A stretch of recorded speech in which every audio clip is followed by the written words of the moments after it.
नमस्कार, आप सभी का स्वागत है study with JR YouTube channel में। आज के इस वीडियो में हम बिंदुसार के बारे में डिटेल में पढ़ेंगे और ये मौर्य काल का पार्ट 3 है। इसके पहले पार्ट 1 और पार्ट 2 भी अपलोड हो चुके हैं और ये रिट का, जैसा कि आप सभी को पता ही है, हमारे यहाँ पर रिट स्पेशल क्लासेस चल रही हैं। तो ये रिट का लेक्चर नंबर 35 है। इससे पहले 34 लेक्चर्स रिट के अपलोड हो चुके हैं। यदि आपने नहीं देखे हैं तो नीचे डिस्क्रिप्शन में आपको लिंक मिल जाएगा, वहाँ पर आपको रिट SST के नाम से एक प्लेलिस्ट दिखाई देगी, उसमें आप ओपन करेंगे तो ये सारे लेक्चर्स आपको मिल जाएंगे। आज हम बिंदुसार के बारे में डिटेल में पढ़ेंगे। पिछले वीडियो में हमने चंद्रगुप्त मौर्य के बारे में डिटेल में पढ़ा था। आपने ये वीडियो भी नहीं देखी तो नीचे डिस्क्रिप्शन में लिंक है, वहाँ मिल जाएगी। आज हम केवल बिंदुसार के बारे में डिटेल में पढ़ेंगे। और जैसा कि हमारा ये मौर्य काल चल रहा था, तो पहला जो शासन मौर्य काल की जो नींव रखी थी वो रखी थी चंद्रगुप्त मौर्य ने, और इनका शासनकाल था 322 ईसा पूर्व से 298 ईसा पूर्व तक। इसके बाद जो शासन की बागडोर संभाली वो इनके बेटे ने संभाली। इनके बेटे का नाम था, पुत्र का नाम था बिंदुसार, जिसे हम अमित्रघात के नाम से भी जानते हैं। और इनका शासनकाल था 298 ईसा पूर्व से 273 ईसा पूर्व तक। तो चंद्रगुप्त के बाद उसका पुत्र बिंदुसार अपने पिता के विशाल राज्य का उत्तराधिकारी हुआ। इसके बाद अब बात करें इनके नाम की, तो बहुत सारे नाम मिलते हैं हमें। सबसे पहले मैंने लिया है जैन साहित्य। जैन साहित्य में बिंदुसार को सिंह सेन कहा गया है। जैन साहित्य में क्या कहा गया है? सिंह सेन। और वायु पुराण में भद्रसार, वायु पुराण में इनका नाम है भद्रसार। इसके अलावा यूनानियों ने उसका उल्लेख जो है अमित्राचैटिस या अलित्रोचैडिस के नाम से किया है। किसका नाम? बिंदुसार का नाम, जो कि संस्कृत के अमित्रघात का अर्थ होता है शत्रुहंता, और या फिर इसको बोल सकते हैं अमित्रखाद, इसका अर्थ होता है शत्रुओं का भक्षक। ये इसका रूपांतरण है। ये जो शब्द दिए हैं यूनानियों ने, इसका ये संस्कृत रूपांतरण है। इसीलिए बिंदुसार को हम अमित्रघात के नाम से भी जानते हैं। और अमित्रघात का क्या अर्थ होता है? इसका अर्थ होता है शत्रुहंता या शत्रुओं का भक्षक। इसके अलावा अगर बात करें चीनी ग्रंथ की, तो चीनी ग्रंथ में इसका नाम बिंदुवाल बताया गया है। चीनी ग्रंथ में क्या बताया गया है? बिंदुवाल। और बिंदुसार के काल की उपलब्धि यही रही कि उसने जो विशाल मौर्य साम्राज्य है उसको यथावत बनाए रखा, और एक से अधिक क्षेत्रीय विद्रोह जो उसके काल में हुए उनका उसने सफलतापूर्वक दमन किया। ये इसकी एकमात्र उपलब्धि थी। इसके अलावा दिव्यावदान में बिंदुसार के काल में तक्षशिला में हुए 2 विद्रोहों का उल्लेख है। वो 2 विद्रोह कौन कौन से हैं?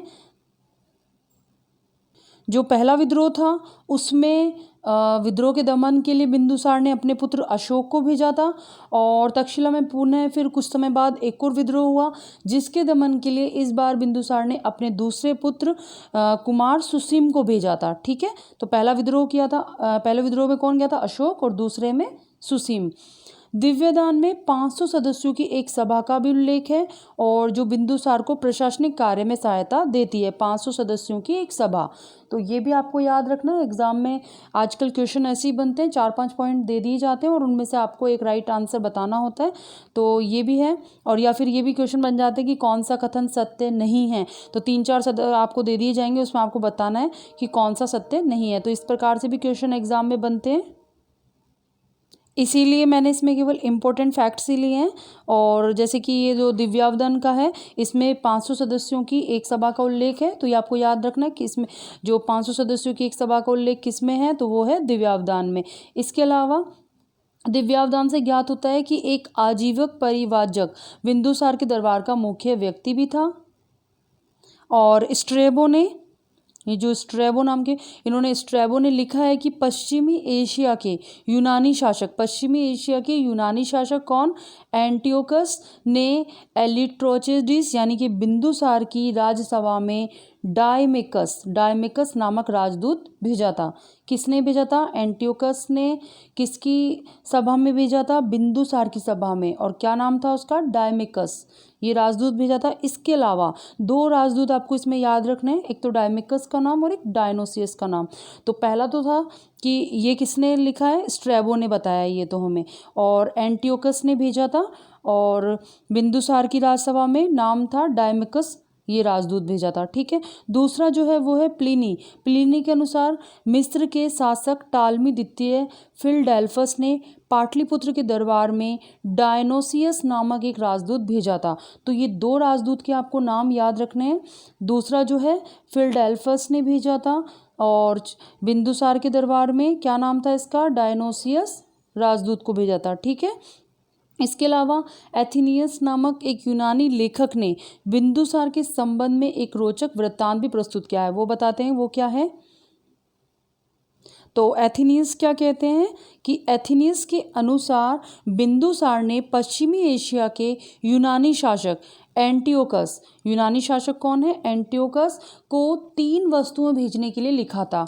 वो 3 वस्तुएं कौन कौन सी थी, मीठी शराब, सूखी अंजीर और दार्शनिक। तो एंटियोकस ने उत्तर दिया कि अंजीर और शराब तो हम आपको भेज देंगे, ये जो 2 चीज़ें हैं ये तो हम आपको भेज देंगे, मीठी शराब और सूखी अंजीर, लेकिन हम आपको यूनानी कानून के अनुसार दार्शनिक नहीं भेज सकते। तो उसमें यूनानी कानून के क्या अनुसार क्या था, दार्शनिकों के विक्रय की मनाही थी, तो ये नहीं दे सकते हैं। बाकी ये 2 चीज़ तो उनके देने के लिए कहा था। कई बार इन फैक्ट से भी क्वेश्चन आ जाते हैं, इसीलिए मैंने इसको इसमें शामिल किया है। तो आपको याद रखना है कि एथिनियस के अनुसार, किसके अनुसार, एथिनियस के अनुसार वो क्या कह रहे हैं कि बिंदुसार ने पश्चिमी एशिया के यूनानी शासक एंटियोकस को 3 वस्तुएं भेजने के लिए लिखा था। 3 वस्तुएं, मीठी शराब, सूखी अंजीर और एक दार्शनिक। एंटियोकस ने उत्तर दिया कि अंजीर और शराब तो हम आपको भेज देंगे, किंतु जो यूनानी कानून के अनुसार दार्शनिकों के विक्रय की मनाही है, तो दार्शनिक हम आपको नहीं दे सकते, ये 2 चीज़ें तो हम आपको दे सकते हैं। इस घटना से बिंदुसार की दार्शनिक रुचि का हमें संकेत मिलता है। तो ये आपको याद रखना है कि जो बिंदुसार हैं वो दार्शनिक रुचि वाले थे। तो इस घटना से हमें क्या पता चलता है कि बिंदुसार दार्शनिक रुचि वो रखते थे। इसके अलावा यूनानी लेखकों से भारत और पश्चिमी देशों के बीच होने वाले तत्कालीन व्यापार की जानकारी भी हमें मिलती है। और जैन ग्रंथ परिशिष्ट पर्वन एवं बौद्ध लेखक तारानाथ के अनुसार चंद्रगुप्त का महामंत्री चाणक्य बिंदुसार का भी महामंत्री था। जैसा कि आपने चंद्रगुप्त वाले टॉपिक में पढ़ा था कि जो चाणक्य थे वो चंद्रगुप्त मौर्य के प्रधानमंत्री थे, और इसमें जो बिंदुसार हैं इनके पुत्र, इनके भी प्रधानमंत्री कौन है, चाणक्य ही हैं। इनके बाद कौन बने थे, खल्लाट, और उसके बाद बने थे राजगुप्त। तो ये भी नाम हमें याद रखने हैं कि जो बिंदुसार हैं इनके प्रधानमंत्री चाणक्य के बाद कौन बने, खल्लाट बने। इसके बाद बात करें हम तारानाथ इतिहासकार हैं ये, इन्होंने बिंदुसार को 16 राज्यों का विजेता बताया है। इन्होंने क्या कहा है, ये 16 राज्यों के विजेता हैं। इसके अलावा बिंदुसार भारत का प्रथम सिजेरियन सम्राट था। सिजेरियन समझते हैं आप, ऑपरेशन, जैसे कि जो आजकल बच्चे होते हैं वो नॉर्मल ना होकर आजकल सिजेरियन ज़्यादा हो रहे हैं, ऑपरेशन से ज़्यादा होते हैं। तो ऐसे ही जो बिंदुसार का जन्म हुआ था वो एक ऑपरेशन से हुआ था, और इनका ऑपरेशन इसलिए हुआ था क्योंकि इनकी माता जो है वो विष के प्रभाव से मर गई थी। इनकी माता जो थी, ये बिंदुसार अपनी माता के जब गर्भ में पेट में ही थे, और इनकी माता विष के प्रभाव से मर गई थी, लेकिन वो गर्भवती थी तो उनके गर्भ को जो है चीर कर बच्चा निकाला गया था। जैसे आजकल ऑपरेशन में होता है ना, पेट को चीर कर बच्चा बाहर निकालते हैं, तो सेम इसी तरीके से इनको बाहर निकाला गया था। इस कारण से क्या हुआ था कि इनके मस्तक पर विष की एक बूंद थी, इसलिए इनका नाम क्या पड़ा, बिंदुसार पड़ा। और बिंदुसार आजीवक संप्रदाय के अनुयायी भी थे। जो बिंदुसार थे वो आजीवक संप्रदाय के अनुयायी थे। ये भी याद रखना, एग्जाम में कई बार पूछ लिया जाता है कि बिंदुसार कौन से संप्रदाय के अनुयायी थे, तो आजीवक संप्रदाय के। जो दिव्यावदान है, इससे पता चला है कि उनकी जो राजसभा में आजीवक संप्रदाय का एक ज्योतिषी भी निवास करता था। और बिंदुसार की मृत्यु के पश्चात मौर्य साम्राज्य की जो बागडोर थी वो उनके जो सुयोग्य पुत्र थे अशोक, उन्होंने संभाली थी। इनके पुत्र थे अशोक। तो बिंदुसार के बारे में यही इंपॉर्टेंट फैक्ट्स थे जो मैंने सारे ले लिए कि प्रथम सीजेरियन थे, आजीवक संप्रदाय के अनुयायी थे, पहले इनके महामंत्री कौन थे, प्रधानमंत्री जो थे चाणक्य थे, उसके बाद खल्लाट बने और 3 वस्तुएं मंगाई थी, मीठी शराब, सूखी अंजीर और दार्शनिक। 2 इनको दे दी थी लेकिन तीसरी देने के लिए इनको मना कर दिया था। तो इस तरीके से जो भी इंपॉर्टेंट फैक्ट थे वो मैंने पूरे इस वीडियो में लिए हैं और ज़्यादा बड़ा टॉपिक नहीं है, ज़्यादा क्वेश्चन भी नहीं बनते हैं, जो क्वेश्चन बनते हैं वो सारे मैंने पॉइंट्स ले लिए हैं इसमें। उम्मीद करती हूँ अच्छी लगी होगी आपको वीडियो। अगर वीडियो हेल्पफुल रही तो प्लीज़ लाइक कर दीजिए और शेयर भी कर दीजिए अपने दोस्तों के साथ। और वीडियो इसके साथ ही अगर चैनल को अभी तक सब्सक्राइब नहीं किया तो प्लीज़ सब्सक्राइब भी कर दीजिए। मिलते हैं नेक्स्ट वीडियो में और उसमें हम अशोक के बारे में डिटेल में पढ़ेंगे। धन्यवाद।